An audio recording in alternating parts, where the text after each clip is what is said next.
Ito po ang salita ng Diyos. Naparoon ngang muli siya sa Cana ng Galilea, na dooy kanyang pinaging alak ang tubig. At nagkaroon ng isang mahal na tao na ang kanyang anak na lalaki ay may sakit sa Capernaum. Nang mabalitaan niya na si Jesus ay dumating sa Galilea na mula sa Judea, ay naparoon siya sa kanya at ipinamanhik sa kanya na siya'y lumusong at pagalingin ang kanyang anak na lalaki, sapagkat siya'y naghihingalo. Sinabi sa kanya ni Jesus, malibang kayo'y mga kita ng mga tanda at mga kababalaghan, ay hindi kayo magsisipaliwala sa anumang paraan. Ang mahal na tao ay nagsabi sa kanya, Ginoo, lumusong ka bago mamatay ang aking anak. Sinabi sa kanya ni Jesus, yumaon ka ng iyong lakad, buhay ang anak mo. Pinaniwalaan ng lalaki ang sinalita sa kanya ni Jesus, at siya yumaon sa kanyang lakad. At samantalang siya'y lumulusong, ay sinalubong siya ng kanyang mga alipin na nangagsasabi na ang kanyang anak ay buhay. Itinanong nga niya sa kanila ang oras nang siya'y pasimulan ng paggaling. Sa kanya nga'y kanilang sinabi, kahapon ng 7 oras inibsan siya ng lagnat. Naunawa nga ng ama na sa oras na yaon nang sabihin sa kanya ni Jesus, buhay ang anak mo. At siya'y sumampalataya at ang kanyang buong sangbahayan. Ito nga ang muling pangalawang tanda na ginawa ni Jesus nang siya'y pumaroon sa Galilea na mula sa Judea. Purihin po ang Diyos sa pagkabasa ng kanyang makapangyarihan at banal na salita. Ang titulo po ng ating pangangaral ngayon ay ang pananampalataya ng isang opisyal. Ang pananampalataya ng isang opisyal. Isa po sa mga problema na kinahaharap po ng maraming nagpapakilalang Christian churches ngayon ay yung dispalinghado ang kanilang pagkakakilala kay Kristo, o kung hindi naman po tila maputla o kulang ang pagkakakilala nila sa Kanya. Isa po sa dahilan nito ay ang kulang o maling katuruan ng mga quote-unquote mangangaral kung sino talaga si Kristo at kung bakit ba natin siya dapat sampalatayanan. Marami pong mangangaral ng salita ng Diyos na ipinapakilala lang si Kristo na sagot sa kanilang mga temporal na pangangailangan. Ipinangangaral nila si Kristo bilang sagot sa kanilang problema sa kalusugan. Ipinangangaral nila si Kristo bilang paraan upang ikaw ay maging successful sa buhay. Ipinangangaral nila si Kristo bilang paraan upang ikaw ay magkaroon ng financial breakthrough. Ipinangangaral nila si Kristo bilang solusyon sa sirang relasyon ng kanilang pamilya. At dahil po sa ganitong klaseng pangangaral, mga kapatid, natatabunan na po sa puso ng maraming mga tao kung bakit ba talaga naparito si Kristo at kung bakit ba talaga nila siya kailangan. Na si Kristo po ay naparito hindi po para solusyonan ang temporal mong pangangailangan, kundi solusyonan ang eternal mong pangangailangan, namely, ang ikaw ay mapatawad sa iyong mga kasalanan at hindi na magdanas ng walang hanggang sa lugar na tinatawag na impyerno, kung saan mararanasan ng isang taong makasalanan na hindi nagsisisi ang walang hanggang puot at parusa ng banal at galit na Diyos. Masyado na pong nafo-focus ang mga tao sa kanilang mga temporal na problema at nawawala na po sa loob nila ang pinakamahalaga nilang o pinakamalala nilang problema. Ano po yun, mga kapatid? Ang konsekwensya ng kanilang mga kasalanan at ang walang hanggang puot, parusa at hatol ng Diyos. Dahil dyan, hindi na tinitingnan ng marami si Jesus bilang solusyon sa kanilang pinakamalaking problema, kundi isang solusyon na lamang sa problema nila dito sa lupa. Ang resulta po niyan, dumarami po mga kapatid yung tinatawag na false converts o yung mga nag-aakala na sila ay ligtas, pero kung uuriin mo yung kanilang pananampalataya, hindi naman talaga nila nauunawaan ang ebanghelyo o kung bakit namatay si Kristo sa krus. Hindi nila nauunawaan ang kahalagahan ng pagkabuhay muli ni Kristo. Hindi nila nauunawaan ang kahalagahan ng tunay na pananampalataya at tunay na pagsisisi. Mahalaga lang sa kanila si Kristo dahil inaakala nilang siya ang katugunan sa lahat ng kanilang mga pangarap sa buhay. Mahalaga lang sa kanila si Kristo dahil inaakala nilang siya ang solusyon para matakasan nila ang mga problema nila dito sa sanlibutan. At makikita po natin ang halimbawang iyan sa istorya ng ating pinag-aaralan ngayon between Jesus Christ at nung tinatawag na official. Dito po makikita natin ang isang official o opisyal na lumapit kay Jesus para sa isang himala. Ngunit hindi po niya kinikilala siya bilang personal niyang Panginoon at tagapagligtas. Sumasalamin po sa maraming tao ngayon, mga kapatid. Gusto lang ng marami ang kaligtasan mula sa mga temporal na kahirapan at hindi po sila interesado sa mga espiritual at eternal na pagliligtas na ibinibigay po ng ating Panginoong Hesus sa bawat nagtitiwala sa Kanya, sa bawat nagsisisi sa kanilang mga kasalanan. Gusto lang po nila ang isang Hesus na magbibigay ng kanilang mga kahilingan, pero ayaw nila ang isang Hesus na Panginoon na kanilang dapat pagsilbihan at kanilang dapat sambahin. Makikita po natin sa mga talatang ito ang isang opisyal na ang kanyang hinahanap lang sa Panginoong Hesus ay ang mga temporal na pakinabang. Na hindi po niya siya kinikilala bilang Mesyas na may kakayanang magligtas ng kanyang kaluluwa sa tiyak na kapahamakan sa impyerno. Yan po yung makikita natin dito, mga minamahal, sa maikling kwento o istorya na ating pinag-aaralan. At hinati ko lamang po yan sa tatlong bahagi para mas masundan nyo, mga kapatid. Yung unang bahagi ay pinamagatan kong ang pakiusap ng opisyal.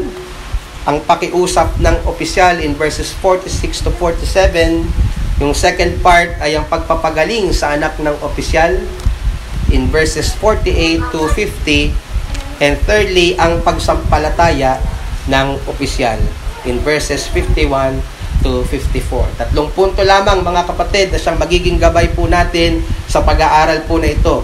Ang pakiusap ng opisyal, ang pagpapagaling sa anak ng opisyal, at ang pagsampalataya ng opisyal. Pag-aralan po natin isa-isa, mga kapatid, at dalangin ko po sa ating pong pag-aaral ay makilatis po nating mabuti yung ating pananampalataya kung ito po ba ay tunay na pananampalataya sa ikaliligtas. Yung una pong punto, mga kapatid, ay ang pakiusap ng opisyal. Nakuha po natin yan from verses 46 to 47. I hope sinusundan po ninyo ako, mga kapatid. And I hope for more or less 3 years ng ating pagsasama-sama, medyo nakakabisado nyo na po ang paraan ng ating pangangaral. Kung wala kayong Bible at hindi nyo natitingnan sa Bible yung aking sinasabi, maliligaw kayo. Ano? Sapagkat lahat po ng aking sinasabi ay nagmumula sa mga talata na atin pong pinagbubulay-bulayan. So, nakita natin yan from verses 46 to 47. Dito po makikita ninyo ang isang ama na labis na nag-aalala sa kanyang anak na nasabingit po ng kamatayan dahil sa isang malubhang sakit. Tingnan niyo po yung banggit sa verse 46 ng same chapter 4. Naparoon ngang muli siya, ang Panginoong Hesus po ang binabanggit dito, naparoon ngang muli siya sa Kana ng Galilea, na dooy kanyang pinapaging alak ang tubig. Naalala niyo yung kwento na yan? Yung Panginoong Hesus, ginawa niyang alak ang tubig sa kasalan, na napag-aralan na natin sa chapter 2, verses 1 to 12. So, bumalik po pala ang Panginoong Hesus doon. Sabi po dito sa ating pinag-aaralan. At ang sabi sa verse 46, naroon ang isang mahal na tao na ang kanyang anak na lalaki ay may sakit sa Capernaum. Sino po itong mahal na tao na binabanggit sa verse 46, mga kapatid at mga minamahal? Hindi po binanggit yung pangalan niya sa talata po ito. So wala tayong paraan na masigurado o matukoy kung sino po siya. Pero kung pag-aaralan po natin at hahalukayin po natin ang ibig sabihin ng salitang mahal dito po sa talatang ito, ito po'y galing sa salitang Griego na ang ibig na may katumbas sa salitang basilikos, na may ibig sabihin na maharlika, opisyal, o lingkod ng prinsipe o ng isang pinuno. So batay po dito, yung phrase na mahal na lalaki ay masasabi natin hindi siya basta-basta ordinaryong tao. Siya po ay may mataas na katungkulan sa lipunan at tinitingala po siya ng mga tao, mga kapatid. In fact, sa akin pong pag-aaral, siya po ay opisyal mismo ng hari ng Galilea na si Herod Antipas. Isang masama at makapangyarihang hari na naghari sa Galilea mula 4 BC hanggang 39 AD sa ilalim po ng pamamahala ng Roman Empire. Si Herod Antipas po, yung nasa likod sa pagpugot ng ulo ni Juan Bautista. Alam niyo po ba yung istorya na yon? Nang merong isang babae, yung kinakasama ni Herod, na si Herodias, di ba?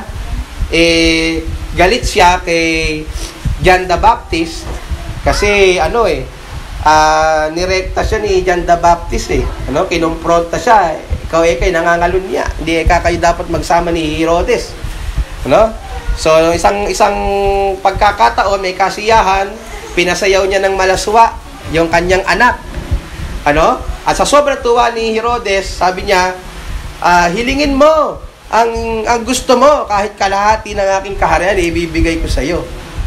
De, tinanong ng babae yung nanay niya, ano ba ay kahihilingin ko, mother? Sabi nung nanay niya, ulo ni Juan Bautista. Ayun, tawabang Juan Bautista, pugot na ulo, patay. So si Herodes po ang nasa likod nun. Si Herodes din po ang nasa likod sa pagkapatay, ang pagkapako sa krus ng ating Panginoong Hesukristo. So sa makatuwid, yung sinasabi po ditong mahal na lalaki in verse 46 ay isang lalaking makapangyarihan, maimpluwensya, but at the same time, kinamumuhian po siya ng mga Hudyo dahil siya po ay opisyal o lingkod ng isang masamang hari. Gayon pa man po, mapapansin niyo sa istoryang ito na hindi siya binaliwala ng ating Panginoong Hesus. Nagpapatunay na mga kapatid na ang Panginoong Hesus ay tagapagligtas ng sanglibutan. Hindi lamang po siya para sa mga Hudyo kagaya ni Nicodemo in John chapter 3. Hindi lang po siya para sa mga Samaritano na naaral natin in John chapter 4. Siya din po para sa mga tao na nasa mataas na katungkulan gaya po ng lalaki dito na atin pong pinag-aaralan. Mga kapatid, isa po sa problema ng mga Kristiyano ngayon, madalas lamang po nilang ibinabahagi ang ebanghelyo sa mga kapuspalad o sa mga mayroong sakit at karamdaman. Hindi po masama yun, mga kapatid, maganda po yun. Pero ang problema, nag-aatubili po ang marami sa atin na ibahagi ang gospel sa inyong mga boss o sa mga nakasakatungkulan sa gobyerno, kung meron tayong pagkakataon, o sa mga mayayabang tao na para bagang hindi sila nangangailangan ng kaligtasan, na para bagang okay ang lahat sa buhay po nila. Pero hindi po ganyan ang halimbawang pinakita sa atin ng ating Panginoong Hesus.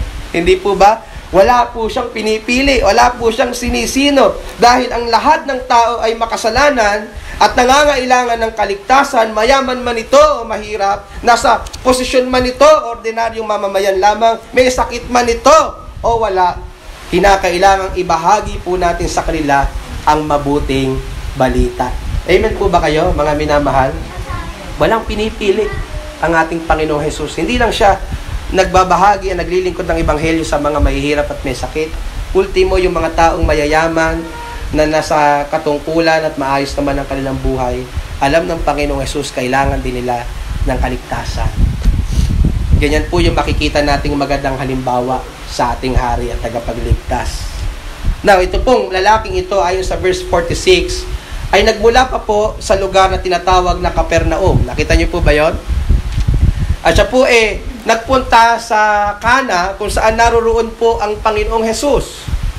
At sa akin pong pag-aaral, mga kapatid, yung distansya po ng Capernaum at Cana nasa 12 milya ang layo.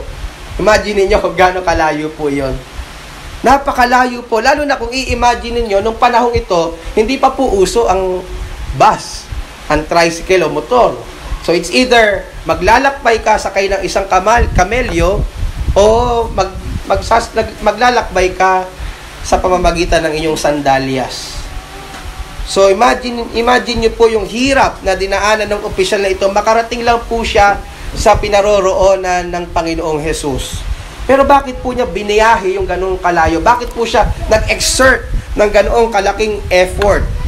Ang sabi po sa verse 46, sapagkat ang anak po niya ay mayroong sakit. In fact, hindi lang po ito basta ordinaryong sakit.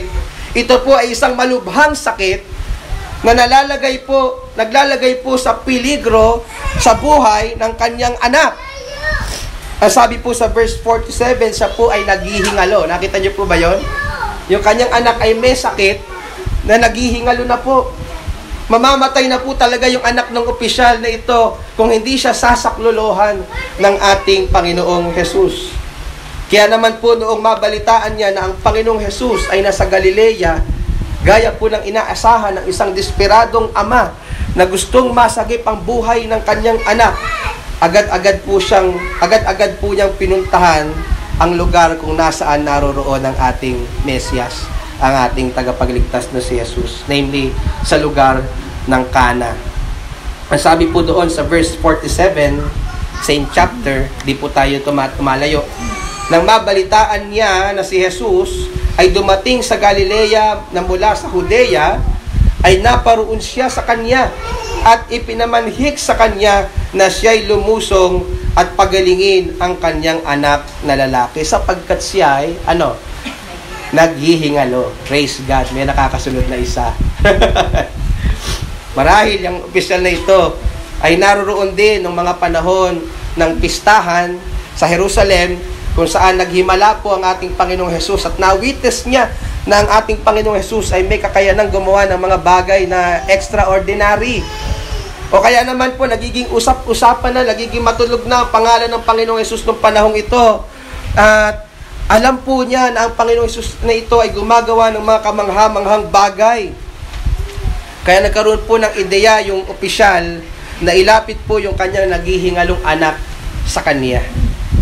At yung salita pong ipinamamanhik dito in verse 47 ay galing po sa salitang Griego na erotao, na may ibig sabihin na nagmamakaawa.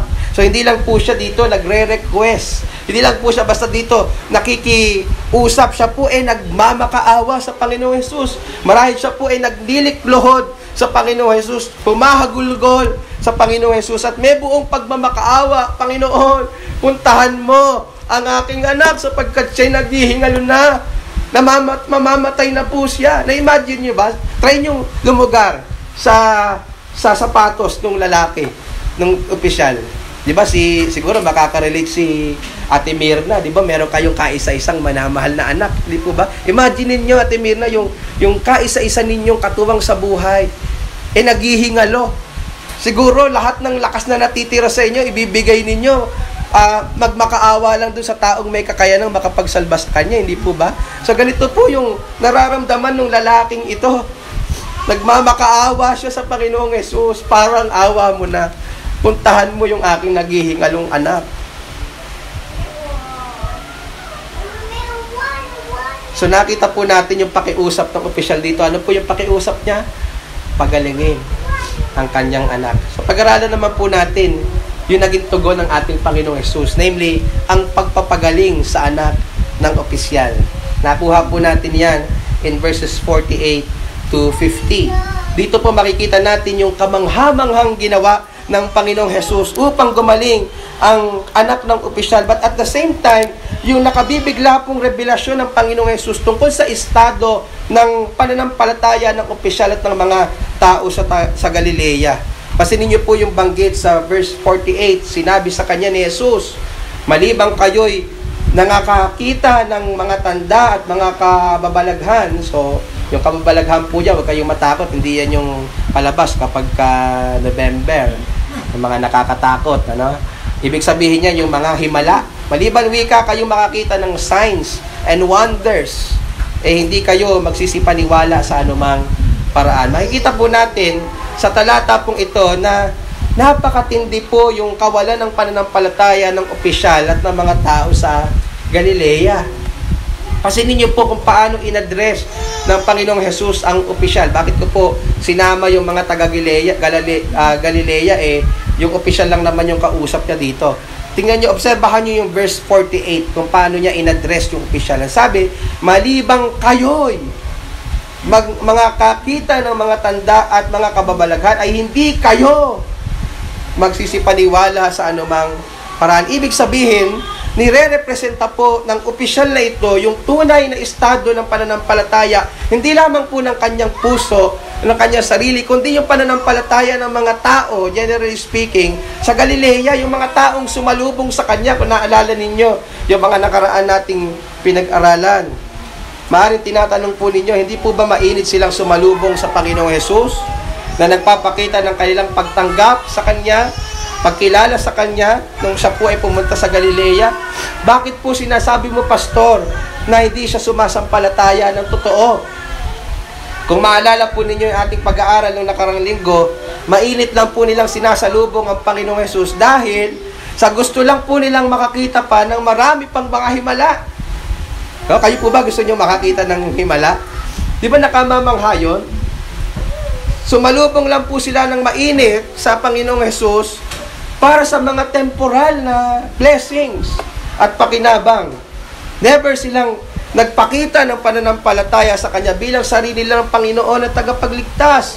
Never silang kumilala sa Panginoong Jesus bilang Kristo na ipinadala ng Diyos upang tubusin sila sa kanilang pinakamalaking problema, sa makatuwid bagay ang kasalanan at ang konsekwensya nito.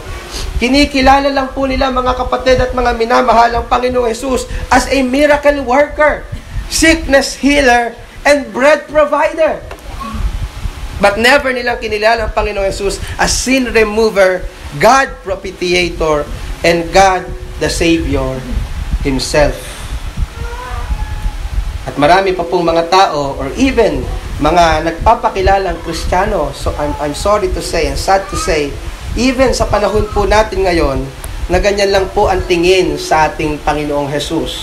Kinikilala lamang po nila ang Panginoong Jesus na tagapagligtas nila mula sa sakit at karamdaman, mula sa kahirapan ng buhay at magulong relasyon ng pamilya. Pero hindi talaga nila kinikilala siya bilang tagapagligtas nila mula sa banal na puot ng Diyos na magbubulid sa kanila sa apoy ng impyerno na magpasawalang hanggan dahil sa kanilang matitigas na ulo at pagsuway sa kalooban ng Diyos. Maraming mga tao, bagamat hindi nila sinasabi ng tahasan, pero tinuturing lang nila ang Panginoong Jesus na pampabuenas o tagatupad ng kanilang mga pangarap na para bagang Jesus exists to serve them and not other way around. They never treat Jesus as God who deserves the highest adoration, worship, and service. Ganyan po ang problema sa quote-unquote mananampalataya o pananampalataya ng maraming nagpapakilalang Kristiyano ngayon na makikita po natin sa katauhan ng opisyal na ito at mga tao sa Galilea. Again, ang sabi po ng Panginoong Jesus in verse 48, malibang kayo'y mga kita ng mga tanda at mga kababalaghan, ay hindi kayo magsisipaniwala sa anumang paraan. Ang mga alagad ni Juan Bautista po, kung maalala ninyo, ay sumunod sa Panginoong Jesus, bagamat wala naman silang nakitang himala. Sapat na po sa kanila yung tinuro ng lumang tipan tungkol sa Panginoong Jesus at na-realize nila, ito na yon. Ito na yung matagal nating hinihintay. Sapat na sa kanila, nung sinabi ni Juan Bautista, masdan nyo ang kordero ng Diyos na nag-aalis ng kasalanan ng sanlibutan. Okay na sa kanila yon. Hindi na kailangan ng himala. Ang mga Samaritano po, bago po ng pangyayaring ito, ay hindi na kinakailangang makakita ng himala. Bagamat nakakita ng himala yung isa sa kanila, yung Samaritana, na sinabi ng Panginoon yung nangyari sa buhay ng Samaritana kahit hindi naman talaga ngayon sila nagkita. Pero yung the rest ng mga Samaritans, hindi naman talaga pinagpakitaan ng rekta ng himala ng Panginoon. Pero sumampalataya sila eh. Ang sabi sa chapter 4 verse 42, kung itataas nyo lang yung basa, at sinabi nila sa babae, yung mga Samaritano yung nagsasalita dito, sabi nila doon sa babae sa tabi ng balon na kinausap ng Panginoong Jesus. Sinabi nila sa babae, ngayon, nagsisisampalataya kami, hindi dahil sa iyong pananalita, sapagkat kami ang nakarinig at nalalaman naming ito nga ang tagapagligtas ng sanlibutan. Pero grabe po yung pagdududa at kawalan ng pananampalataya ng mga tao sa Galilea na nirerepresenta ng opisyal na ito. Kailangan pa nilang makakita ng himala para lang sila ay manampalataya na si Jesus ang matagal na nilang hinihintay na Kristo na tagapagligtas. Siya ay ang Kristo na matagal na nilang hinihintay na siyang magliligtas sa kanila mula sa walang hanggang kabayaran ng kasalanan. Siya ang Kristo na magpapalubag sa nagsisimpo yung galit ng banal na Diyos dahil sa ating mga pagsalansang. Siya ang Kristo na tunay na Diyos na nagkatawang tao, kaya niya nagagawa ang mga himalang ito. Siya ang Kristo na pinopropesiya sa lumang tipan na bagamat namatay ay mabubuhay muli sa ikatlong araw. In fact, kahit klaro sa kanya na ang Panginoong Jesus ay nakagagawa ng himala, hindi rin naman ganun kataas yung tingin niya sa kapangyarihan ng Panginoong Jesus Na bakit ko po nasabi? Tingnan nyo yung verse 49. Sunod-sunod lang po yung talata. Verse 49, same chapter. Ang mahal na tao ay nagsabi sa kanya, Ginoo, lumusong ka bago mamatay ang aking anak. Basa niyo po ba yon, mga kapatid? Bakit po lumusong?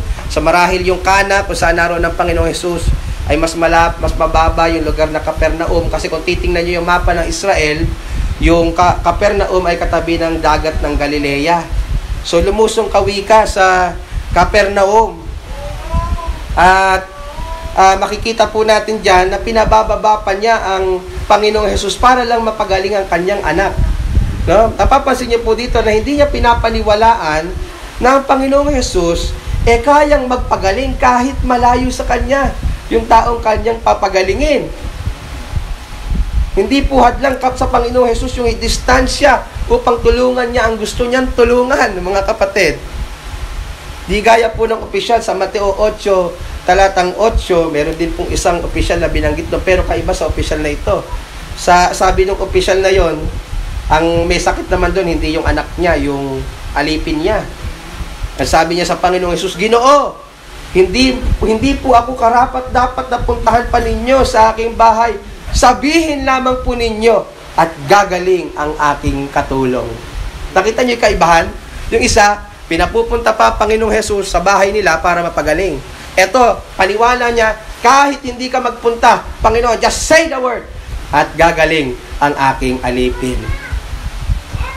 Hindi din po siya naniniwala na ang Panginoong Jesus ay may kakayanang bumuhay ng patay. Bakit? Kasi makikita nyo sa talata binasa natin, pinagmamadali niya Panginoong Jesus Mamamatay na po yung anak ko na para bagang wala nang magagawa ang Panginoong Jesus kapag namatay na yung kanyang anak. Obserbahan niyo po ba yon?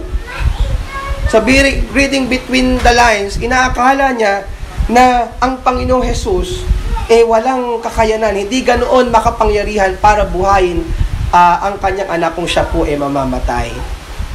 So grabing unbelief o kawalan ng pananampalataya ang pinamamalas ng opisyal sa tagpupong ito. Hindi na nga siya naniniwala na si Jesus ang Mesyas, kundi isang tao lang isang tao lamang na may kakayanang gumawa ng himala, napakababa pa yung pagtingin niya sa kanyang kayang gawin na mga himala. Grabing unbelief. Yun lang po yung aking masasabi. Pero amazingly, mga kapatid, ang Panginoong Jesus ay hindi po napikon. Awasin nyo? Napaka babang loob at napakabiyaya ng ating Panginoong Jesus. Di ba tayo kapag hindi tayo pinapaniwalaan, nasasaktan tayo, na-offend tayo? Pag sinabi natin, kapatid, hindi ganun yung aking sinabi. Tapos sasabihin sa'yo ng kapatid, wedding nga. Di ba? Naiinis tayo. Pero yung Panginoong Jesus, kahit alam naman niya, nababasa niya yung puso ng tao Hindi sa akin itong naniniwala itong tinamaan na ito Di ba? Pero, inunawa siya ng Panginoong Jesus. Pasin niyo? Napakalaki ho ng biyaya ng Panginoong Jesus kahit sa mga taong hindi karapat-dapat na kagaya ho natin. Yamang ang pagpapakita po ng himala, ang kinakailangang nakikita ng Panginoong Jesus na solusyon para sumampalataya ang opisyal na ito, ginawa po iyon ng Panginoong Jesus. Maniwala lang po yung tao ito na siya nga ang Kristo. Siya nga ang tagapagligtas. Pansinin niyo po yung banggit sa verse 15. Sinabi sa kanya ni Jesus, yumaon ka ng iyong lakad, buhay. ang anak mo. Buhay ang anak mo. And please note mga kapatid, hindi lamang po ito isang simpleng propesiya na alam ng Panginoong Jesus naman na makaka-recover yung kanyang anak, kaya niya sinabi ito. Hindi lang po yun basta ganon. Hindi lang ito pag-exercise ng divine knowledge niya na alam niya ang lahat ng nangyayari. Kaya niya nasabi, buhay yung anak mo, huwag kang mag-alala. Ito po ay nagpapakita ng kanyang omnipotence o yung pagiging lubos na makapangyarihan ng ating Panginoong Jesus. Ang kanya pong salita ay may kalakip na kapangyarihan. Niniwala ho ba kayo doon, mga kapatid? May kalakip na kapangyarihan. Nung sinabi po ng Panginoong Jesus na buhay ang anak mo, ito po ay kanyang salita na nagpagaling sa anak ng opisyal na makikita po natin maya-maya lamang. And after pong sabihin ito ng Panginoong Jesus, ang sabi po niya sa verse 50 sa pagpapatuloy, pinaniwalaan ng lalaki ang salitang sinalita sa kanya ni Jesus at siya yumaon sa kanyang lakad. So nagtiwala siya sa sinabi ni Jesus dahil alam po niya na ito'y mapaghimala. Umalis po siya sa Kana, umawi siya sa Capernaum kung saan naroon ang kanyang anak na bago siya umalis ay naghihingalo. At dito makikita po natin ang isang pangyayari na masasabi kong pinakamagandang pangyayari sa kasaysayang ito. Namely, ang pagsampalataya ng opisyal. Ang pagsampalataya ng opisyal. Tingnan niyo po yung verses 51 to 54, mga huling talata. Mababasa po ninyo na mula sa Kana, nakauwi na siya sa Capernaum, at ang sabi sa verse 51, at samantalang siya'y lumulusong, ay sinalubong siya ng kanyang mga alipin, nang nagsasabi na ang kanyang anak ay buhay. Tila nabunutan po ng malaking tinik ang opisyal na ito dahil wala na sa panganib ang buhay ng kanyang minamahal na anak. At para po makasigurado kung may kinalaman po ba ang Panginoong Jesus sa biglaang paggaling ng kanyang anak, tinanong po niya yung kanyang mga alipin kung anong oras po gumaling yung kanyang anak. Tignan niyo po sa verse 52. Tinanong nga niya sa kanila ang oras ng siya'y pasimula ng pagaling. Sa kanya nga'y kanilang sinabi kahapon ng anong oras? Kaya tinitingnan ko lang kung nandiyan pa kayo. 7 oras. Anong oras po yun, mga kapatid? 7 oras daw siya inibsan ng lagnat. So kung ang susundan natin ay oras ng mga Romano, ang oras po kasi ng mga Romano nagsisimula yan sa alas 12 ng tanghali. So kung 7 oras, alas 7 ng gabi ito. Kung ang oras naman ng mga Hudyo, nagsisimula yan sa alas 6 ng umaga. So, nangyari po ito, plus 7 lang, 1 p.m. Nangyari. Pero it doesn't matter kung anong oras talaga nangyari. Ano po, ang punto ho, mga kapatid, na-realize niya na yung saktong sinabi ng Panginoong Jesus na buhay ang anak mo, saktong na gumaling yung kanyang anak. At ang sabi po sa verse 53, hayaan yung basahin ko pong mali, na unawa nga ng ama na sa oras na yun, nang sabihin sa kanya ni Jesus, buhay ang anak mo, at siya'y sumampalataya, at hindi lang po siya, ang kanyang buong sangbahayan. Napakagandang tanawin, mga minamahal. Napagtanto niya na ang nangyari sa kanyang anak ay hindi po isang aksidente lamang, hindi nagkataon lamang. Ito po ay dahil sa kamangha-manghang kapangyarihan ng ating Panginoong Jesucristo. At ito po ay nagpapatunay ng ating Panginoong Jesus ay hindi lamang po basta ordinaryong tao gaya ng turo ng iba. Siya po ay tunay na Diyos sapagkat siya po ay may kakayanang gumawa ng mga kagila-gilalas na himala. Pero maliban doon, na-realize ng opisyal na ang Panginoong Jesus na inaakala lang niya na tao na kayang gumawa ng himala, siya rin po pala ang matagal na nilang hinahanap at hinihintay. Siya po pala ang Kristo na isinugo ng Diyos para dalhin at bayaran ang kanilang mga kasalanan sa krus ng Kalbaryo at upang panumbalik ang kanilang nasirang relasyon sa Diyos dahil po sa kanilang mga kasalanan. At ang maganda po dito, mga minamahal, hindi lang po siya, kundi ang buong sambahayan. Nakita niyo po, ang sumampalataya sa Panginoon bilang sarili nilang Panginoon at tagapagligtas. Gaya po na nangyari, kung maalala ninyo yung istorya, nung nakulong si Pablo at si Silas, at lumindol at nakawala sila, yung bantay nila, akma ng papatayin ng kanilang sarili. Sabi ni Apostol Pablo, wag mo saktan ng iyong sarili. No? At doon nagtanong yung Philippian jailer, o yung bantay kulungan, ano wika ang kailangan kong gawin para maligtas? Manampalataya ka kay Jesus, ikaw at ang iyong sambahayan ay maliligtas. So, ganito yung nangyari. Ano po? Sa pangyayari ito, hindi lang yung opisyal ang naligtas, yung kanya pong sambahayan. Sana po, mga minamahal, sana pinagpe-pray din po ninyo, nangangarap din po kayo na hindi lang kayo yung ligtas. Huwag nyo solohin, mga kapatid. Bahagi nyo po, lalo na po sa inyong mga mahal sa buhay. Kung mahal nyo ang mga mahal nyo sa buhay, kung mahal nyo ang inyong pamilya, ang pinakamabuting pwede nyo gawin sa kanila ay ibahagi sa kanila ang mabuting balita ni Kristo. Ipakita nyo sa buhay ninyo ang mabuting balita ni Kristo. Bakit? Mas mahalaga pa po yun kaysa mapakain nyo sila sa araw-araw. Mas mahalaga pa po yun kaysa mapagtapos nyo sila ng pag-aaral. Mas mahalaga pa po yun kaysa mabigyan nyo sila ng mga pamana. Balang araw na kayo mawawala. Bakit? Lahat po ng kalusugan at kayamanan meron ng tao isang araw mawawala. Pero yung kanilang relasyon sa Diyos, sa pamamagitan ng pananampalataya sa Ebanghelyo, kung iyong ibabahagi, ito po'y mananatili magpakailan-kailan paman. So tinapos po ni Apostol Juan ang kasaysayan between Jesus Christ and the official in verse 54. Sabi doon, muling talata, mga kapatid, ito nga ang muling pangalawang tanda na ginawa ni Jesus nang siya'y pumaroon sa Galilea na mula sa Judea. Yung unang tanda, ano ulit mga kapatid? Yung unang mirakulo sa Kana, ginawa niyang alak ang tubig, ano? At yung pangalawa, yung pinag-aralan po natin ngayon. Mga kapatid, gusto ko pong mapansin ninyo na yung mga himala po ng Panginoong Jesus ay hindi po natala dyan para gayahin natin. Meron po kasing mga pastor, kung nakita sa Bible, ginagaya na. Nagpagaling ang Panginoong Jesus. Kaya ko rin magpagaling. Ang tanong, si Jesus ka ba? Hindi na naunawaan na ang bawat himala na ginagawa ng Panginoong Jesus sa lupa ay may layunin at may mensaheng pinararating. Ano po yon? Na ang himalang ginagawa niya ay mga patunay na siya nga ang anak ng Diyos at ang Kristo na tagapagligtas.